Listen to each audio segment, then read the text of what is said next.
Question comes on ordering the bill to a third reading. The chair recognizes Mr. Evangelidis of Holden.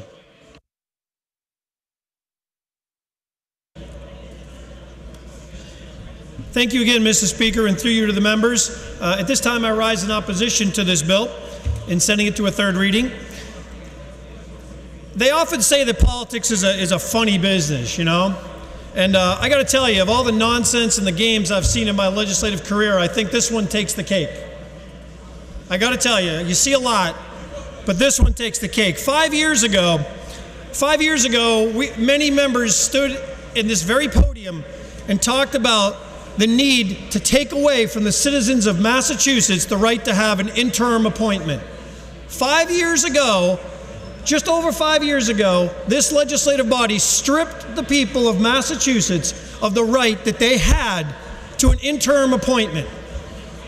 And now, this same legislative body is coming in today and telling us how important that very right is. I must say this.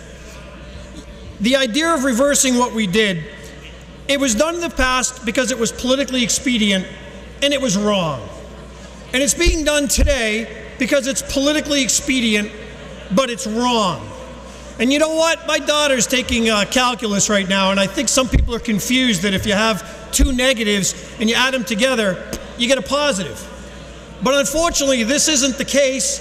This is politics, and I think this is what the people of Massachusetts are saying to us if you're listening. We all know the mood of the people out there is not a happy one. And more than anything, they're saying to us, politics as usual has got to stop.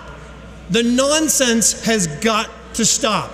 And if you want to know what I think is the biggest exhibit number one of nonsense on Beacon Hill, you're seeing it today in passing this very bill that we're reversing what we did 5 years ago.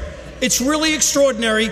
People are watching us. They get the hypocrisy, and this is the height of hypocrisy in this very building. 5 years ago, we debated this bill, and I'll tell you a funny story if you wouldn't mind hearing it. At least I think it's funny.